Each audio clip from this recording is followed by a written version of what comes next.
أعوذ بالله من الشيطان الرجيم. بسم الله الرحمن الرحيم. الحمد لله الذي شرف نوع الإنسان بالأصغرين القلب واللسان، وفضله على سائر خلقه بالنعمتي المنطق والبيان، ورجاه بالعقل الذي وزن به قضايا القياس في أحسن ميزان، فأقام على وحدانيته البرهان. أحمده حمدا يمدنا بمواد الإحسان، وأشهد أن لا إله إلا الله وحده لا شريك له، الذي له ملك السماوات والأرض وما بينهما العزيز الرحمن. وأشهد أن محمدا عبده ورسوله المخصوص بالآيات البينات كل البيان، وعلى آله وصحبه صلاة وسلاما يبقيان في كل زمان وأوان. ورضي الله سبحانه عن أصحابه الطيبين الطاهرين الذين تخلقوا بأخلاقه وتربوا بآدابه وكانوا معه على كل أمر جامع، فلا أحد كان أطيب منهم ولا أحد جاء أخلص دينه لله ولرسوله مثلهم، فهاجروا وآووا ونصروا الله ورسوله وجاهدوا بأموالهم وأنفسهم، فكان الله وليهم ورسوله قائدهم، فرضي الله عنهم وعمن سار على نهجهم إلى يوم الدين. أما بعد، السلام عليكم ورحمة الله وبركاته. Tusaba Allahu tabaraka wa taala nanyini buyinza nanyini matenda atusime. Tumusaba Allah atuseeko obutebenkevu n'abantu baffe ne umma ya Nabbi Muhammad sallallahu alayhi wa sallam okutwalize wamu. Tumusaba jalla jalaaluhu amalira abalina ebizibu byabwe, awonye abalwadde endwadde ezibaluma. Tumusaba Allah afuule Uganda yaffe ensi ey'emirembe. Allahumma amin.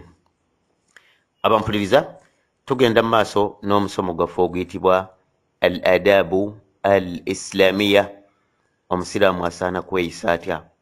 Naam, obusiraamu bwatuyigiriza empisa ku bintu byonna paka okutuusiza ddala bwatuyigiriza tugenda tutya emmanju era tufulumayo tutya. Ma azam hadha ddin, ddiini y'obusiraamu ki ekigisinga abampuliriza? Kyengera. Wallahi tusaba Allah akitunywerezeeko paka lwe tulimusinkana. Abampuliriza, mujjukira bulungi nnyo twatandika ku musomo gwaffe mabegaawo. Mu musomo gwaffe guno gwennyini oguyitibwa empisa omusiraamu z'asaana okweyisaamu, twatandika ku topiki ng'egamba adabu taamuli ma alhayawan, ngeri gye tusaana okuyisaamu ebisolo. Omusomo ogwo tuguvuzeeko emisomo nga giigyo, era ng'olwaliro tugenda guwunzika biiznillahi tabaraka wa taala. Eddiini yaffe y'obusiraamu eyogerera ebisolo. Munnanga nti tebyogera. Bwe biba byogera tetutegeera biki bye byogera, naye nga birina amagezi, binakuwala, bisanyuka, bikaaba. Naam, ekitegeeza birina emyoyo nga bwe tulina emyoyo.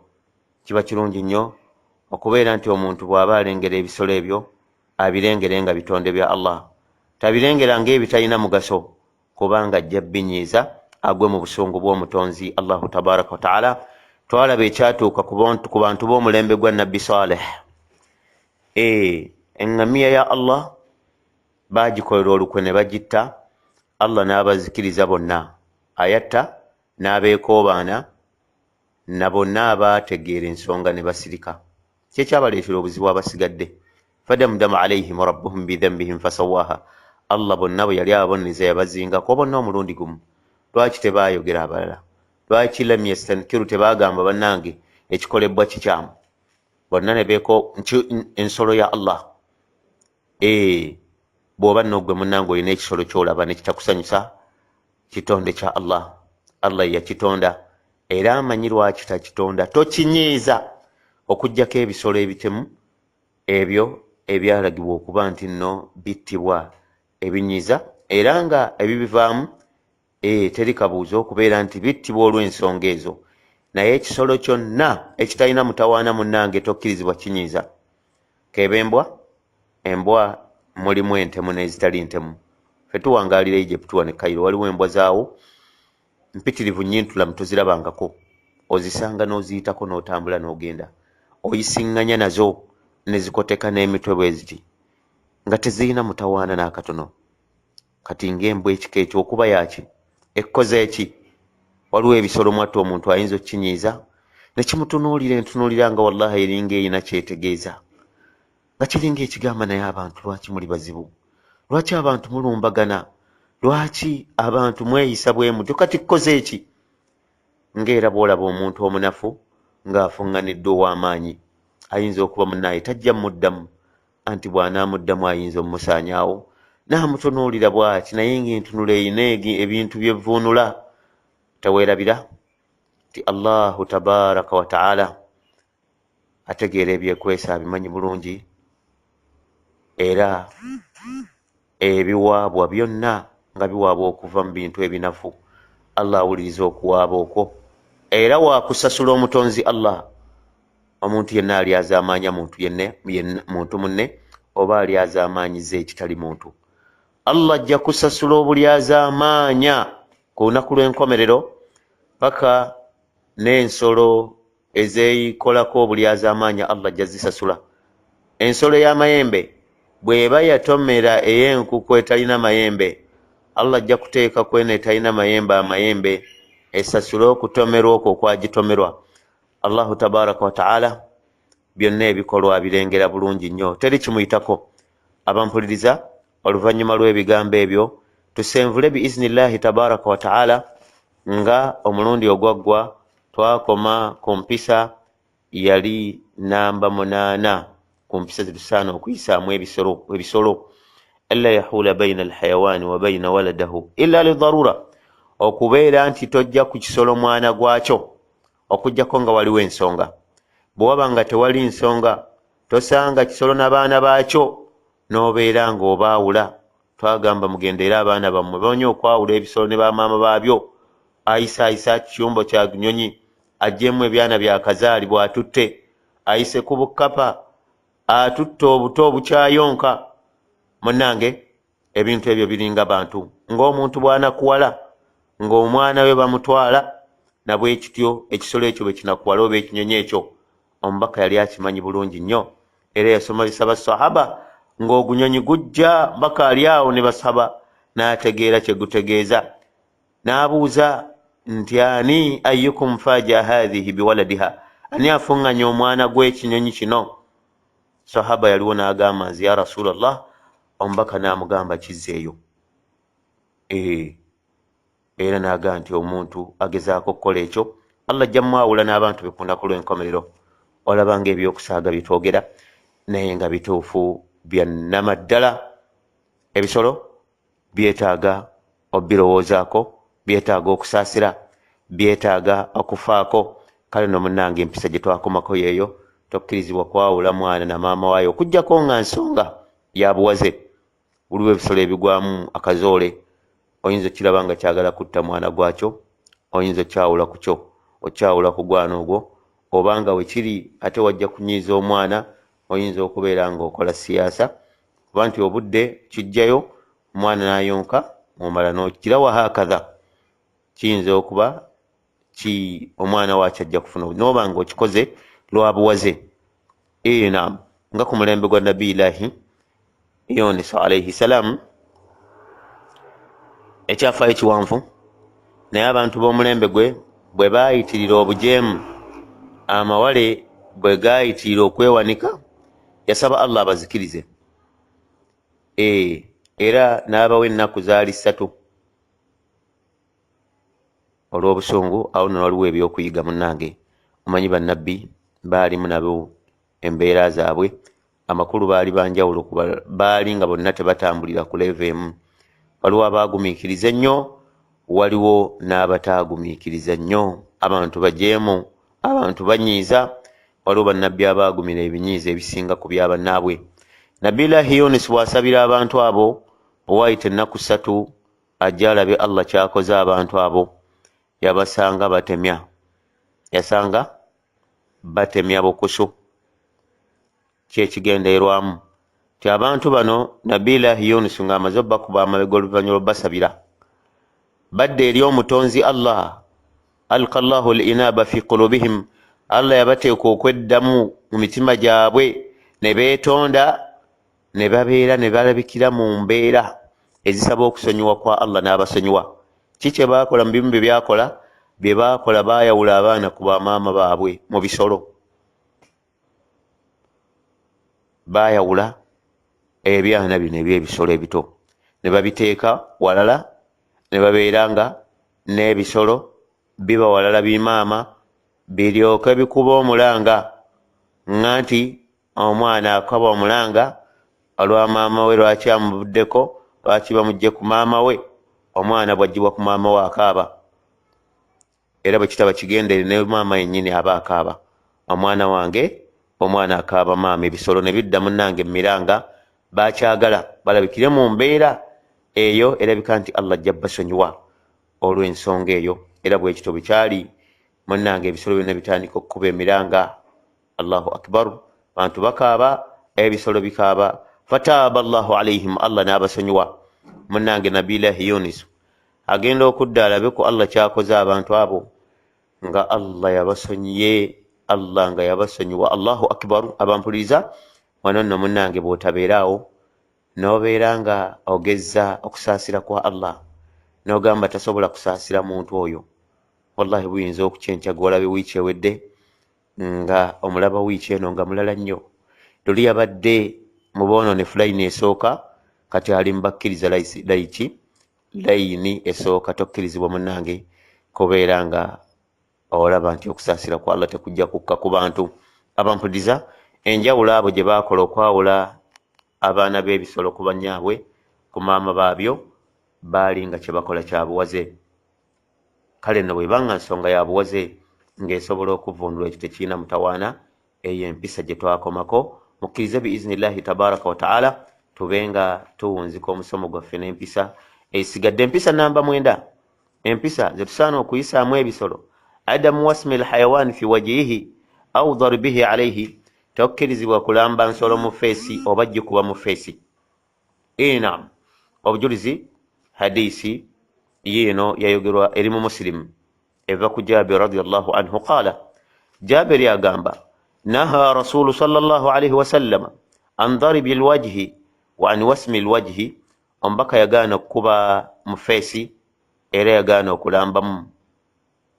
Ekyo munnange tekyeyawulidde bisolo byonna, kikulemberwa abantu bennyini. Tugenda kwongera okunnyonnyoka. Wa fi lafzi marra alaihi bihimaarun, ombaka yayitwako endogoyi mu njogera endala. Kad wusima fi wajihi, yali yalambwa mu feesi. Faqala la'ana Allahu alladhi wasamahu, n'agamba Allah akolimire yakikola kino, eyalamba ensolo mu feesi. Hadisi eyo kaakati kansubire ntuginnyonnyose. Mpozi ne wabaawo riwaaya eyajja ewa Imamu Ahmad ne Abi Dawuda nga hadisi ya Jabir eri agamba nti, amma balagakum, temukitegeeranga, anni la antu man wasama albahima fi wajiha, tinakolimira omuntu alamba ensolo mu feesi, wadharbiha fi wajiha, n'agikuba mu feesi, tekikkirizibwa. fadharbu manhiyu anhu, okuba kintu tekikkirizibwa. Ala alwajhi, okuba mu feesi, fi kulli hayawaani almuhtaram, buli kisolo kyonna. Bisolo byonna biweebwa ekitiibwa. Min al adamiya, okuva ku muntu, walhamir, endogoyi, walkhayl, embalaasi, walibil, engamiya, walbighal, ennyombo, walghanam, embuzi oba endiga, wagairaha, n'ebisolo byonna bitwogeddeeko. Tokuba munnange mu feesi, era tomala gakuba. Kuba oli ayinza okulya baagaana kuba mu feesi, abalala bamenya bubizzi magulu, n'obuza ekimenyesa akabizi amagulu nti ndi musiraamu, akabizi kakaafiri. Ani yakugamba? Tokkirizibwa kumala gakuba kisolo.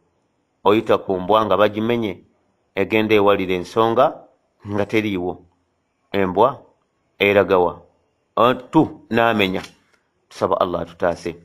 Abampuliriza, ekyokuba mu feesi bwe kiba nga tekikkirizibwa ku bisolo, lakinahu fil adamiyu ashaddu kiyitirira okubanga ku muntu ate enkizo yakyo yeyongera okuba kwegamba emizizo giteekwa okubanga gigejja wano okukuba omuntu mu feesi kiba kinene nnyo lianna alwajhi majma almahasin feesi eno munnange mwe mukuŋŋwanira obulungi omuntu bw'aba anoonya bulungi feesi waatunula waliannahu yadharu fihi atharu darb feesi bw'ogikuba obuufu bulabika teri muntu ayagala mukuba mu feesi kale no munnange nayo tokuba mu feesi warubama shaanahu wekanga munnange okuba okwo kwonoonya omuntu feesi kwonoonya obulungi bwe warubama adha badu alhawasi ate wekanga omuntu akosezza n'ebimu ku senses kubanga munnange mu feesi bwoba wetegereza we wali amaaso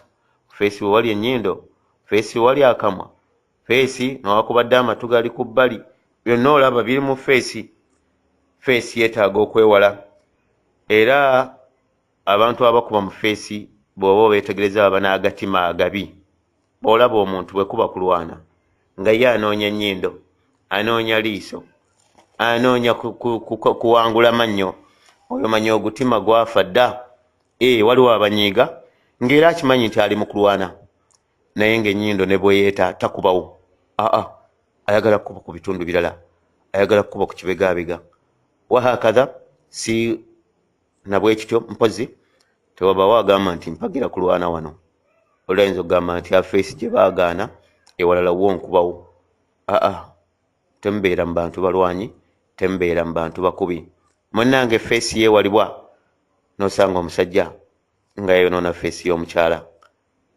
yali mukyala we era maama abaana be feesi yagyonoona mukazi wattu naabanga n'ebyokufumbirwa wala bigolongotanye buli amutunako ku feesi agamba nedda naye nga feesi yali nnungi oli biwoza otya mu maaso ga Allah nammwe abakyala mumanyi okunyiiga ne mubeera nga musasula bubi waliwo abakyala abanyiiga nga munafu akimanyi naye nga mutemu mutemu n'asobera omusajja awogenda okulaba oluba lutuusizaako ekyenena awogenda okulaba ennyindo agikize mwewale feesi bannange mwewale kubeera nti mukosa abantu mu feesi zaabwe nga munyiize neera tekikkirizibwa bakosa walala bwataba nsonga yakwetaasa abasomesa mwabaveeyo gye muvudde abamu temunaba na kuzaala baana nti baabo nodda ku mwana w'omuntu n'omukuba okutuuka ewaka ng'ettama likoma eri omukubidde ki obusungu obugyewo obukubye omwana w'abantu feesi ng'ogikuba mu kibooko waliwo abazadde munyiiga teryagaanye munnange weegendereza okubawa okgonjula teryakuganye toyonoona mwana wo tomukyamya feesi waliwo abalala balina obuyinza munnange mu poliisi mu magye munnange bw'oba okuba nga ddala okuba kirumiriza okube kubanga ogunjula tokuba feesi tutuusa ku baana b'abantu gundi munnange ensonga eyo tugirumiriza nnyo tugitaddeko sira olw'ensonga nti ddiini yaffe etugaana obujulizi bwe tuwulidde si kirungi kuba kintu kyonna mu feesi kisolo kyonna naye kiyitiira okuba tyate ku muntu kigejja nnyo naam ekigambo ekintu kyokulamba tekyagaanibwa ddala 100 wabula wa amma alwasmu fi lwajhi famanhiyu anhu bil ijma amanyi beegatta nti okulamba mu feesi ekyo nedda kubanga ebisolo ebyo birambwa nankoloboze na biki abantu babiramba mu nnamba ezo nga zirabika era zikosa tekikkirizibwa kulamba mu feesi lakinahu yajuuzu fi ghairi lwajhi wabula bw'oba okiramba mwetali feesi awo tekigaanibwa idha daat ila dhalika darura kibanga nsonga erumiriza yabuwaza oteekwa okukiramba yakunu mualijan laha oyinza okuba ensolo eyo gijjanjaba tekigaana kubeera nti osobola ogiteekako wogenda okugira kuba ebintu byetaagisa okuba nga ogenda kusalawo ogenda kukola kimu mbeera efaanaganako bwetyo au kanati min zakatu sadaka waliwo ensolo eziyinza okuba nga zanjawulo zeeyawulidde ze zaka nga zisaddaakibwa nga zeetaaga okulamba okuva mu zinnaazo teri kigaana ziramba kama faala nabii sallallahu alaihi wasallam, omubaka yakikolako naye nga fil ibili samma zahriha, bwe kuba kulamba ngamiya erambwa mugongo, wa fil hamiri wal bighali ala fakhdhaiha, ate endogoyi n'ennyumbu ezo zirambwa ku magulu gaazo, amakulu ku bisambi byazo. Ensolo ezo ennyumbu n'endogoyi, ate endogoyi egundi ngamiya ku mugongo. Kakati oli ayinza okuŋŋamba ate ente, ate embuzi, ate endiga, amakulu byetutogeddeeko byonna. Bwe kuba nga okulamba okwo kwa buwaze, lamba naye tolamba mu feesi. Naam. Empisa namba 10 ku mpisa oba ezimu ku mpisa zetusaana okuyisaamu ebisolo. Adamu lukuufu ala dabba, toyimirira ekisolo ku mugongo gwakyo. Abamu olulimi luno baluwulira nga luzito, naddala abatatambuddeeko kugendako mu Buwarabu. Ebuwarabu ensolo zino okusinga zetwogerako nti ngamiya, nnyumbu, ndogoyi, mbalaasi mpitirivu, naye ewaffe abamu tebamanyi nsolo zebagalwa kika ekyo, basinga kumanya zino nsolo eziriibwa. Manyi munange Allah yakola ensolo ezo zeewuunyisa ebyazo, waliwo eziriibwa, waliwo ezebagalwa, waliwo z'otunuulira obutunuzi oti mwatunuulira amasanyu g'otalabanga, nga ziri awo Allah yaziwunda buwunzi. Bw'atyo omutonzi Allah tabuuzibwa kino yakola kyaki. Wabula kyoteekwa okukola kwe kusiima okutonda kwa Allah. Kakati omubaka yagaana okuyimirira ku nsolo. Nsolo zino zemulaba tugambye ne Buwarabu ezeebagala naddala, weekanga oli akoze obukolomooni agiyimiridde ku mugongo, tekikkirizibwa. Obujulizi hadisi eva ku Abi Hurairah radhiyallahu anhu agamba annabi sallallahu alaihi wasallama byayogeranga biva ku mbaka, qaala agamba, omubaka yagamba iyakum an tattakhidhu dhuhuri dawabikum manabin, yagaa temugezaako okufuula emigongo gy'ensolo zammwe muzifuula ebituuti ebiyimirirwako. Fa inna allaha innama sakharaha lakum litublighukum ila balad lam takunu balighihi illa bishikki al-anfus. Ensolo zino ekyazitonza Allahu tabaraka wa taala yazitonda okubeera nga yazibagondeza. Abantu bali waggulu wa nsolo, munnange bazikyusakyusa nga bwe baba bagadde, ne bazikoza bwe baba bagadde ozikoza, ez'amata, ezeebagalwa, ezikola zitya, neekera kubeera nga ensolo ezo zibatuusa mu bitundu bye mwandibadde temusobola kutuukamu, okuggyako nga mutuuseyo nantuuyo, kubanga munnaye okutambuza ekigere kizibu obutavaamu katuuyo, olugendo nga lubadde lwanvuko, naye ensolo ezo zikola omulimu ogwo. Naye ekyokugamba nti ogiyimirire ku mugongo ng'ali aliyimirira ku muti, ng'ayimirira ku kituuti, ekyo nedda. Ensi Allah yagiteekawo n'agiteekako obutebenkevu, mubeere nga fakudhu hajataku. Oyagala kumala kyetaago kyo, oyagala kuyimirira, yimirira wansi. Lwaki ofuula ensolo kubeera nti kiyimiriro? Empisa namba 11, alla tushghilna an ta'atillah, okubeera nti ensolo zino tezitujja ku kusinza Allah.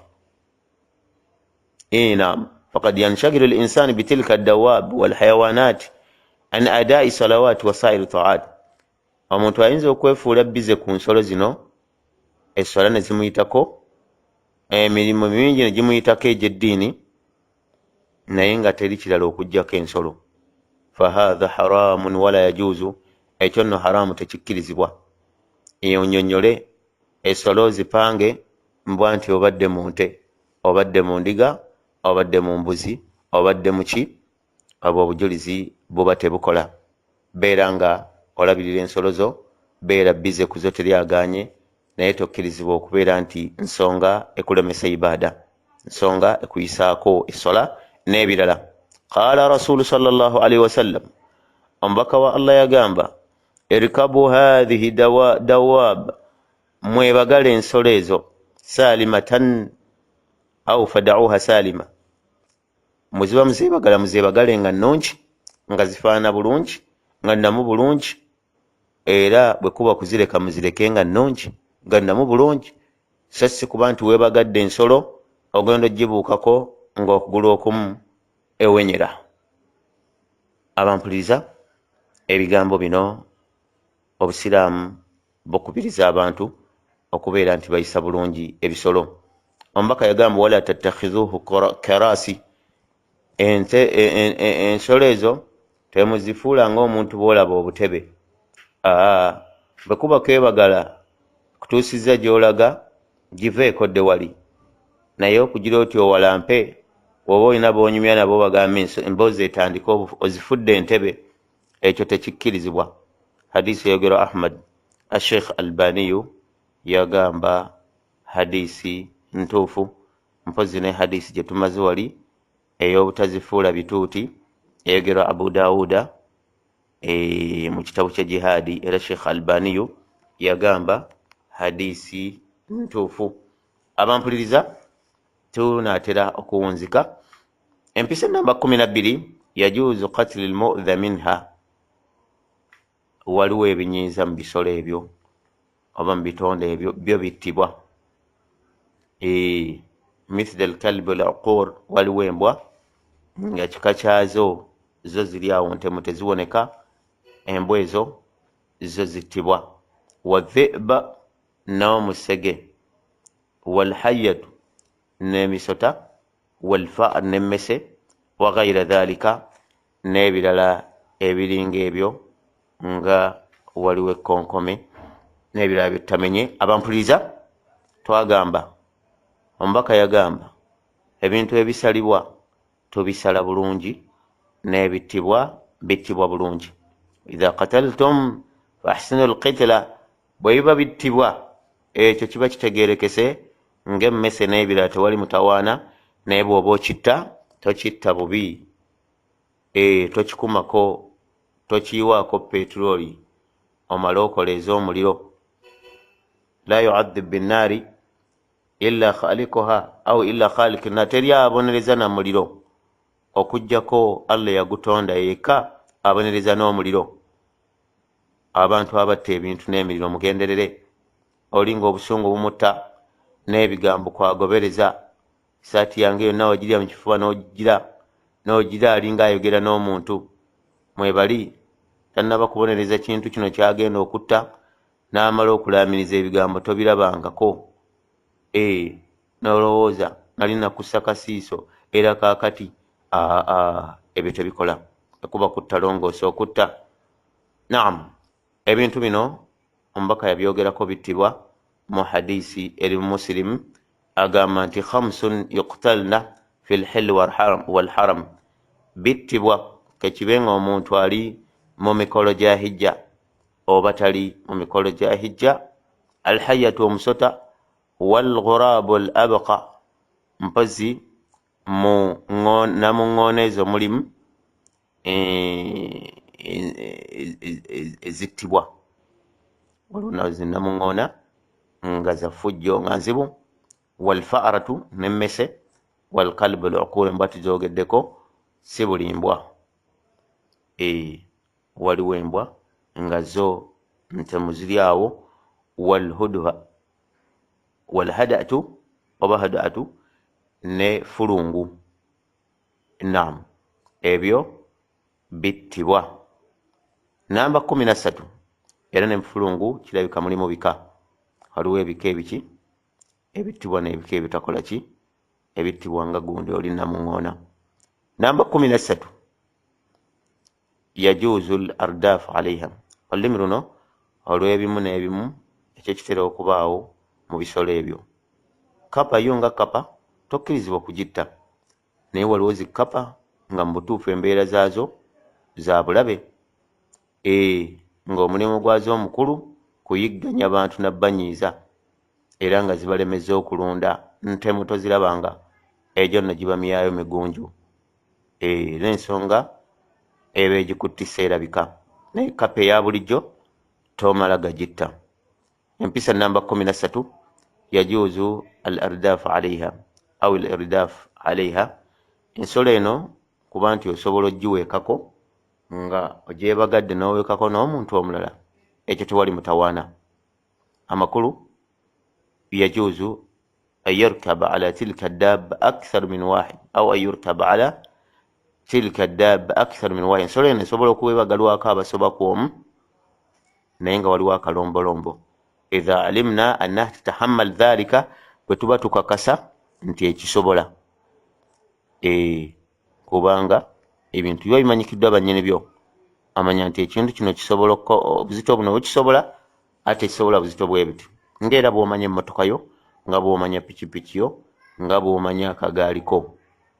Kati n'ensolo zitegereka nti eno esobola okuweeka omuntu asoboka omu.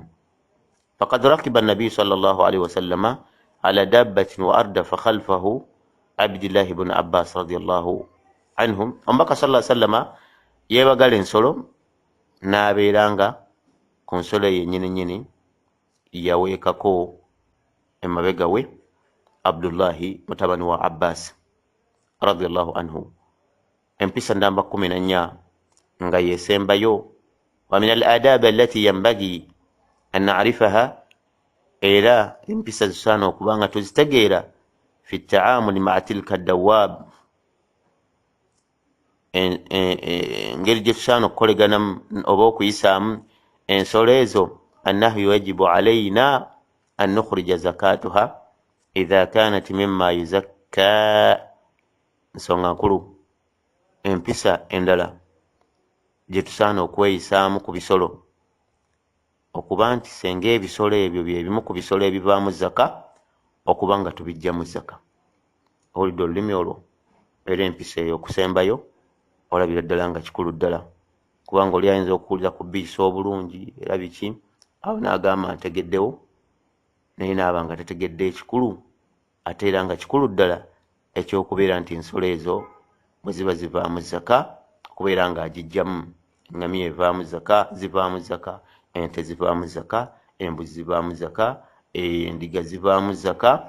Kale n'omuntu bw'aba abirina kyakola kubuuliriza bamanyi nti omuwendo bwe guti guvaamu kigero ki, n'abeera ng'atoola zaka y'ebisolo mu maali ye. Wa akhiran tuwunzika fala budda an nahrisa ala an narhama alhayawan, tufeeyo nnyo okuba nti tusaasira ebisolo. Wa an nurfika bihi, kubeera nti tubiyisa bulungi. Fa innahu yahis wa yata'allam bal wa yabki ahyanan. Ebisolo birumwa era bikaaba era biwulira ng'omuntu. Faman arada an yafuuza birahmatillah, omuntu ayagala okuwangula okusaasirwa kwa Allah, fa alayhi an yarhama kulla hayawanin kulla man hawlahu wa ma hawlahu, asaasire abamwetoolodde na byonna ebimwetoolodde, abantu n'ebitali bantu. Oba oli awo munnange ojja kubeera mu basaasirwa. Allah agamba, Nabbi sallallahu alayhi wa sallam yagamba, man la yarhamu la yurham, atasaasira tasaasirwa. Era n'agamba nti irhamu man fil ardi, musaasire ebiri ku nsi, yarhamukum man fis sama, abasaasire ali mu ggulu nga ye mutonzi Allahu tabaraka wa ta'ala. Abampuliriza, bwe tutyo bwe tuwunzise ettopiki yaffe ekwata ku kuyisa obulungi ebisolo, nga omusomo gwe gumu gwegwo oguli al adabu al islamiya, empisa abasiraamu ze tusaana okweyisaamu nazo. Tuwunzise empisa ze tusaana okweyisaamu oba ze tusaana okuyisaamu ebisolo. Tusaba Allah abeere nga atuteekamu abo abayisa obulungi ebisolo. Ate omulundi ogujja tujja kuba tulaba empisa ezikwatagana ku nsonga endala. Rabbana zalamna anfusana wa in lam taghfir lana wa tarhamna lanakunanna minal khasirin. Allahumma hassin akhlaqana, Allahumma allimna ma yanfa'una wanfa'na bima 'allamtana. اللهم اجعلنا لك ذكرين لك شكرين. سبحانك اللهم وبحمدك أشهد أن لا إله إلا أنت أستغفرك وأتوب إليك. والسلام عليكم ورحمة الله وبركاته.